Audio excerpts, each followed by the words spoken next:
Got some 26 boots, which is as good as what I'm wearing, though the question is, does it look more fashionable?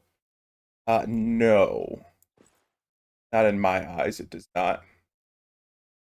Fashionable looking. Those are some ugly looking gloves. Holy cow.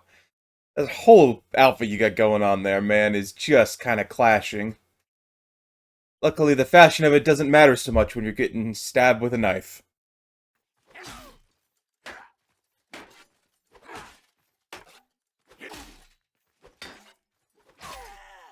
I will continue trading blow for blow with you, because I have very good armor, and you have very bad armor.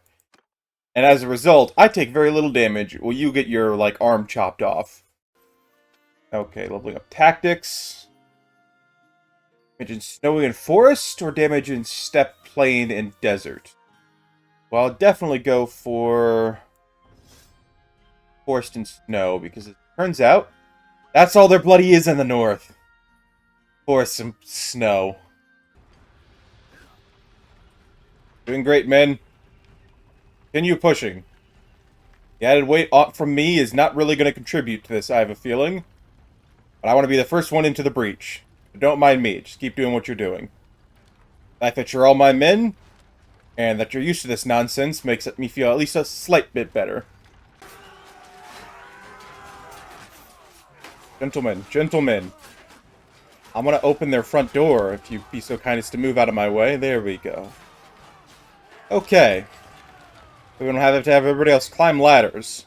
As much fun as climbing ladders is during the middle of a battle, I think walking through their open front door would be a little bit more fun. The horsemen need to learn a little bit better about never stop moving. The one thing a horseman has over basic infantry is speed and mobility. And when you stop moving in the crowd of infantry, as it turns out, it's real easy to get brought down. So no matter what, even if you have to push through your allies or over a couple of people to do it, never stop moving. Goodness gracious, now how do I make my way back? This is a poorly laid out city if ever I've seen one. Look at that. Everything's closed off. Can't get from one section to the next. I think this city was built for siege and not for basic movement. I went to sleep early, which was brilliant. Got a little extra sleep before I had to go, do my adult responsibilities. But I slept throughout the entire day. I took a nap. I went to sleep early. 12 or 13 hours total. For whatever reason, I'm more exhausted now after getting that extra sleep yesterday than had I slept normally. 6 or 7 hours that I normally get. Don't know why. Of course, it has to do with the quality of sleep and blah, blah, blah, waking up, going to sleep, and whatnot. I know there's science behind it. But I'm going to keep complaining. I slept for a long time, and I don't feel well rested. For some reason, these guys still think they have a chance, even given their, I don't know, 5% of their country they control. Don't know why. Overly ambitious, I'm guessing.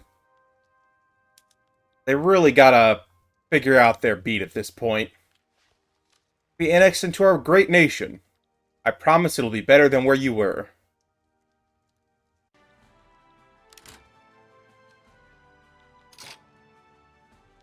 Oh, you've got to be kidding me! Now they decide to try and secede? I mean, now is a great time. I will give them credit for it. I'm just very annoyed. Doesn't look like we're gonna have any problems with either of these wars. They're still hemorrhaging cash. Amazonia is now trying to secede.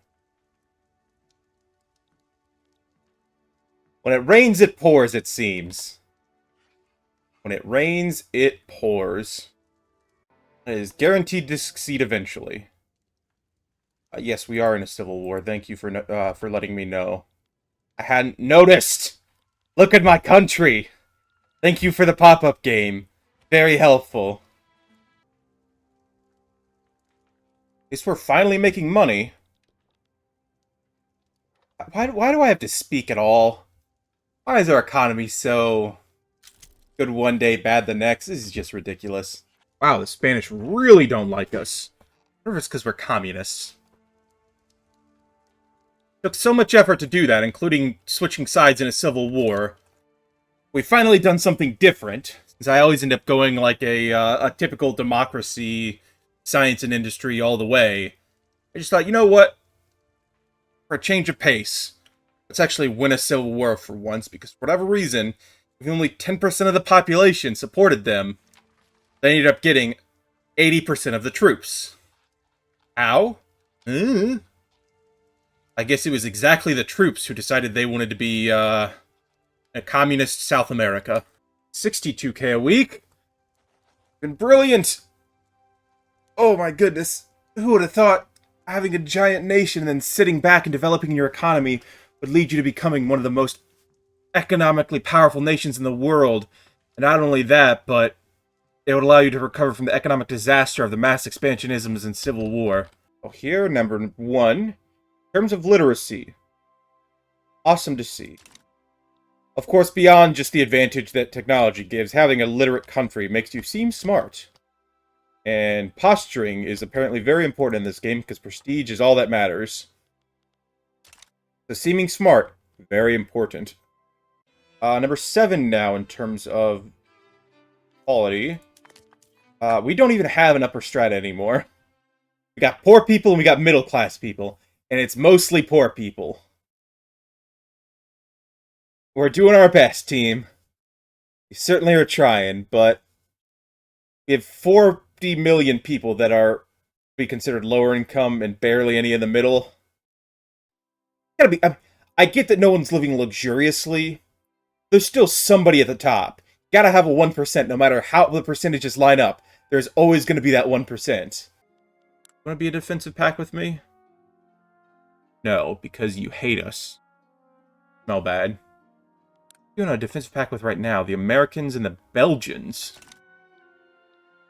They're like the Belgians with their 10 basic divisions and 400 power could offer you any protection against the powers you'd be fighting against. Alas, whatever. Thanks for watching. I hope you all enjoyed. Feel free to follow links down below if you want to see some of my content, and I will see you all next time.